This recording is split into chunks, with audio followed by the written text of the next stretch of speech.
stuff. It is time now for the GACS Blast from the Past. Okay. Brought to you by our good friend Paul Borges and PB Collectables, your neighborhood card shop. Yeah. Go to pbcollectables.com to find that special card or a piece of memorabilia. This is an interesting piece that somebody sent me. As everybody knows now, we lost Pete Rose, one of the greatest ball players of all time. You better and there's been a lot of talk about Pete Rose, should he be in the Hall of Fame now that he's passed on? Some people feel that he should. Some people feel that he shouldn't. Well, you know what we're going to do? 2 weeks before he died, he did a little interview. And we're going to hear Pete Rose's thoughts and see what Pete Rose said about him being in the Hall of Fame after he died. Danny, you'll just be able to hear it, but tomorrow night when it airs, you'll be able to see it. So these are Pete Rose's thoughts.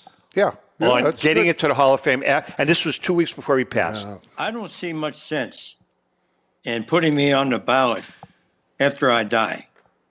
Because for a player to go into his or her Hall of Fame, it's more or less for your family and it's more or less for your fan base.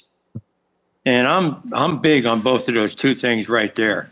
And I know most of the people who rooted for me my whole career would love to see me in the Hall of Fame as a living player, not as someone that's 10 feet under. And I always thought about that. What good would it do my family if they put me in the Hall of Fame after I die? I can't think of anything good about that because I'm the one that did the work. I'm the one that put the time in. I'm the one that was dedicated to the game of baseball.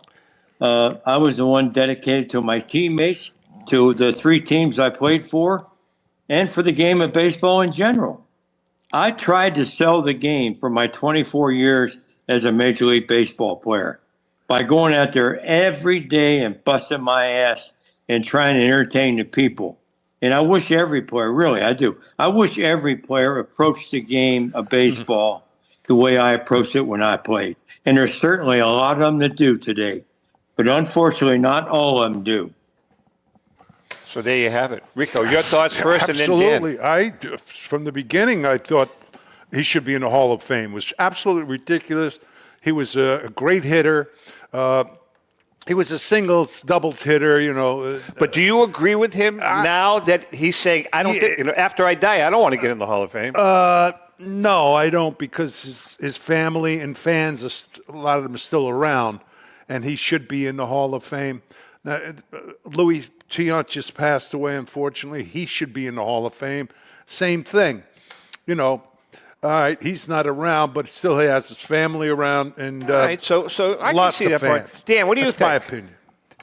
100% he should be in. He was my idol as a kid because I went for hits. And when you talk about a guy that goes for singles and doubles, you talk about a team effort. You talk about a guy who's a team player, not, you know, someone who's trying to rise above everybody else's occasion. You're talking about a 303 hitter. What did he have? He had 4,256 hits. I mean, a 303 lifetime hitter for 24 years. The guy belongs in the Hall of Fame. Okay, but here's he belongs now. Yeah. He belongs before he passed. Well, that's what I'm saying. He belonged before he passed. I can really, and by the way, Jeremy, we talked about that. Jeremy Murray from Pristine is going to be joining us at the next break. But, you know, I can kind of see his point. He's basically saying, hey, the hell with it. I didn't get in. I don't want to get in now after I'm dead. But that's him. In other words, you know, that's the player. He's passed away, but his family and maybe kids are still around. And certainly his fans. I mean, he's from Cincinnati, too. Played for them.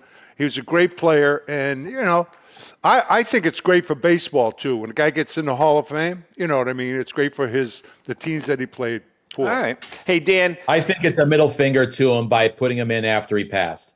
I think it's Major League Baseball kind of giving him the you know, bye-bye. Yeah. So you're basically agreeing with what he said. Yeah. Okay. 1,000%. Right, I agree with you. Because all they had to do was put the guy in the Hall of Fame for all of his accomplishments. Let me tell you something. Kevin Keating even knows this.